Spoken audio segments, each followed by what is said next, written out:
श्री गुरु चरण सरोज रज निज मन मुकुरु सुधारे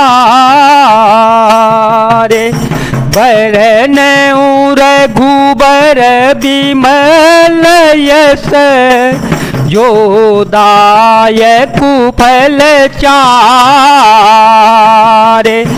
बुद्धिहीन तनु जान के सुमेरो पवन कुमार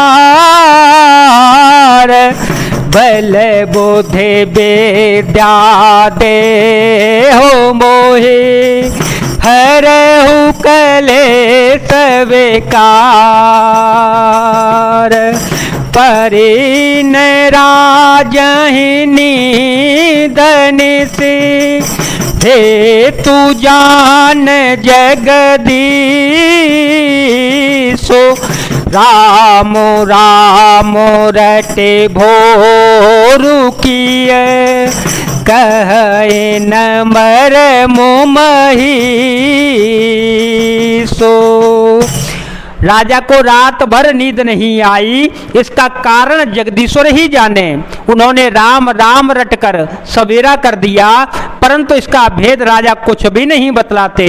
आनहु राम ही बेगी बुलाई, आनहु राम ही बेगी बुलाई, समाचार तब पूछे हूँ आई, चले सुमंत्रुराय रुख जानी, चले सुमंत्रुराय रुख जानी, लखे कुचाल कीन कछुरानी, सोच बेकल मग पर न पाओ, राम ही बोल कहीं काराओ, उर्धरी धीर जुगयो दुआरे, उर्धरी धीर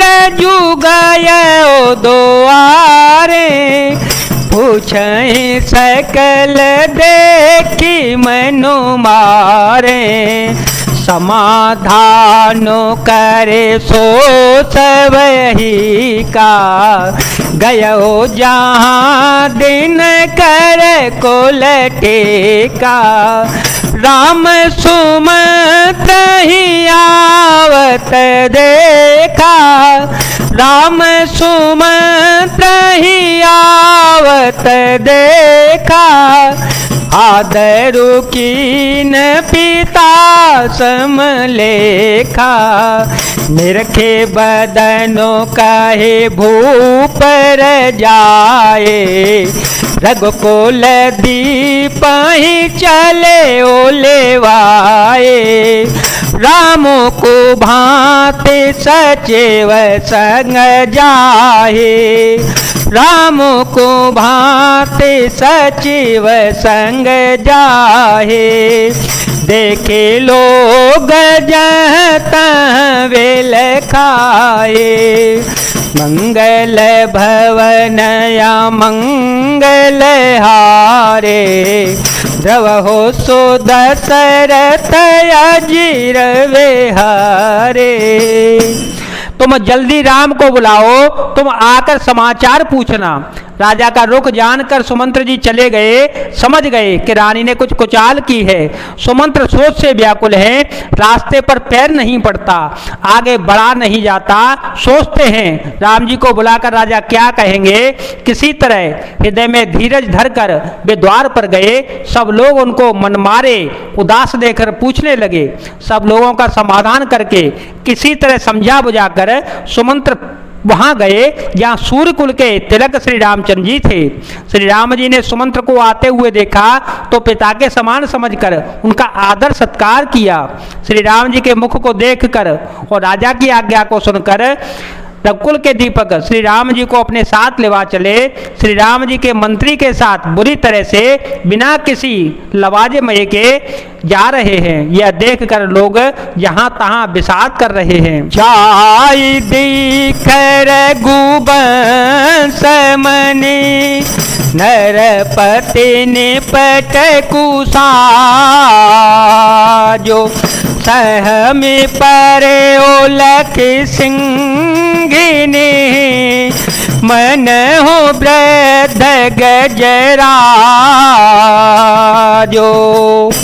रघुवंश मणि श्री रामचंद्र जी ने जाकर देखा कि राजा अत्यंत ही बुरी हालत में पड़े हैं, मानो सेहनी को देखकर कोई बूढ़ा गजराज सहम कर गिर पड़ा हो। सुख है अधर जराए सबो अंगो मन हो दीन मनिहीन भो अंगो सरुस समीप देख के मान हो मीछो घरी गन ले करुणामय मृदु राम सुभाओ प्रथम दीख दुख सुनान काओ तदपि धीर धरे समो बेचारे पूछी मधुर वचन में तारे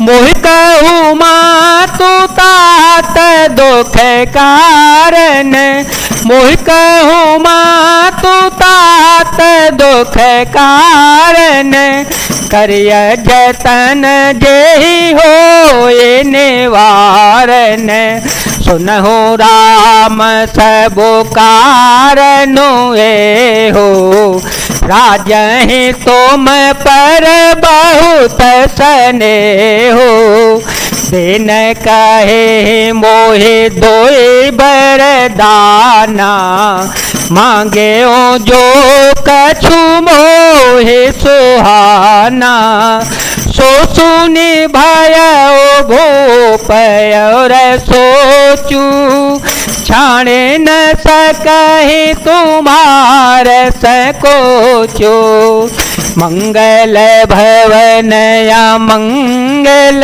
हारे द्रव हो सो दशरथ अजीर विहारे। राजा के ओठ सूख रहे हैं और सारा शरीर जल रहा है, मानो मड़के बिना सांप दुखी हो गया हो। पास ही क्रोध से भरी हुई कैकेयी को देखा, मानो साक्षात मृत्यु ही बैठी हो। राजा के जीवन की अंतिम घड़ियां गिन रही हो।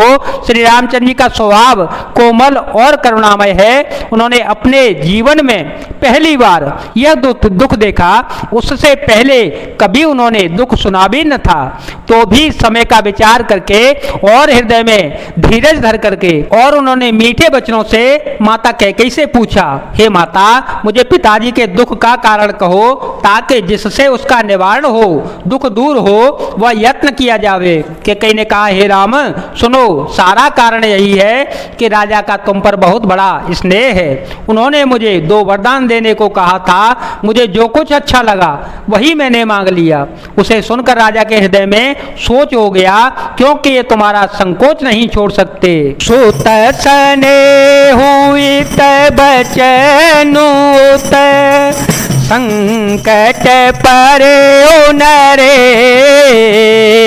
सो सकहु तयाय सुधर सिर मेटहु कठिन कले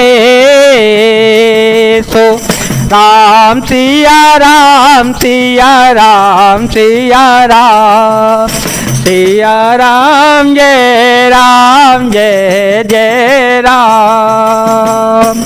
इधर तो पुत्र का स्नेह और उधर वचन प्रतिज्ञा। राजा इसी धर्म संकट में पड़ गए हैं। यदि तुम कर सकते हो तो राजा की आज्ञा को सिरोधार्य करो और इनके कठिन कलेशों को मिटा डालो। जय जय सिया राम, जय वीर हनुमान जी महाराज, जय भोलेनाथ, जय दीनानाथ, जय शिव शंकर।